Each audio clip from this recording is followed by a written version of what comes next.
I was talking recently to a very dear friend who is also on this loving parent journey, which has been very helpful. It's nice to have someone that you're close with where you can kind of share triumphs, you can share struggles, you can kind of go back and forth with different thoughts. And he shared something with me that really resonated. And it was about this experience that he had with some emotional um, things that were bubbling up for him. And what he shared was really trying to move away from this framework of thinking about emotions or emotional states as either good or bad. And I think that that is like such a profound thing for all of us, whether we're on the loving parent journey or not, but especially for loving parent work. To not think that, oh, sadness or anxiety or stress are negative and therefore bad, and so I must banish them, and instead to kind of see them in a more in kind of a different perspective that allows us to sit with them and try to understand them, try to understand where they're coming from as a way to integrate these emotions, and not just stuff them down, and not just say, well, I feel bad, so I need to do something to feel good or to feel happy. And I think this is really important for a few different reasons.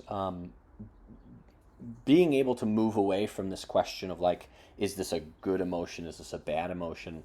That for one thing that helps, not thinking in black and white terms, because no emotion is just good or just bad. And the idea of an emotion as bad is largely, I think, a product of the culture that we live in.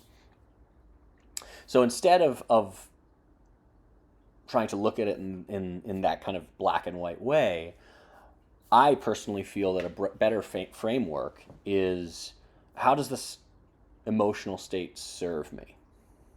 Because each of the emotional states that we end up in do serve us in one way or another. And sometimes they serve us in a subconscious way, sometimes they serve us very consciously. So, for instance, for me, a lot of my, and especially in my 30s, the fear and stress and anxiety that I felt, it was a product of a part of me that was trying to protect my inner child, the guardian, the older brother, whatever you want to call it. And as hard as it was to be in that emotional state, it served me. It served to try it served as a protective measure to try and keep me safe. Whether or not that was the right, I hate to even use right or wrong, whether or not those emotional states were where I wanted to be was kind of separate from the fact that they did have purpose.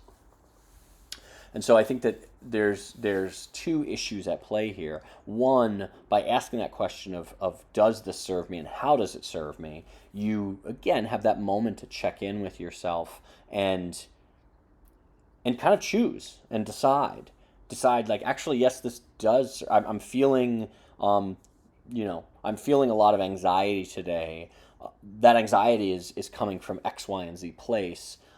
And so what can I do to help to kind of integrate that and not just make it this automatic thing that I'm just in the grips of? And so I feel like that question of how it serves me and taking that pause to kind of identify some of the things that drive, especially our what we think of as negative emotions, but even the positive emotions. What makes me feel happy? Why am I feeling joyful? Why do I have this burst of energy? Bringing it back to kind of root causes allows us both to kind of notice in the moment more readily and build that noticing habit, which is important. And again, it allows us to choose. I know that it's not easy to say, well, I'm going to choose to be happy or choose to be sad or whatever it is, but you do have a choice. And by kind of marshaling our attention to identify these emotional states, it gives us that moment for introspection. And that's a powerful thing.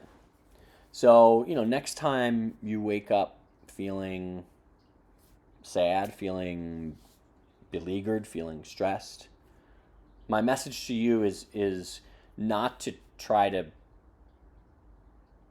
It's not to try and like stuff that away or banish that with happy thoughts. There is such a thing as, in our culture as toxic positivity. We don't want to just be positive all the time for the sake of being positive.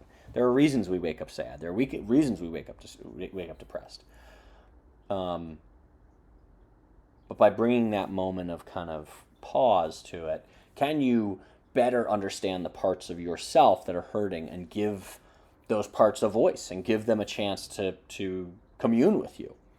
That can be very powerful. We need our sadness. We need our those emotional states that stand in contrast. Like sunny day, you can appreciate sunny days more when you come out of a long period of rain. And that's kind of the point too, is that these emotions that we think of as negative help to create a contrast that allows us to appreciate the positive. And so everything serves a purpose. And I really appreciated my friends kind of checking in and basically trying to say, remove that stigma from the idea of being sad or stressed or fearful or emotionally dysregulated. And instead, like, try and understand that side of you. Try and understand the why behind it. And even if you can't, just bringing that moment of attention to it is just another way to practice, care for yourself, and trying to kind of dig deeper than just the surface level. So next time you find yourself in one of those states, do take a moment to pause and ask yourself, how does this serve me? As always, thank you for showing up. Thank you for wanting to dig into these really sometimes challenging issues. And I'll see you back here next time.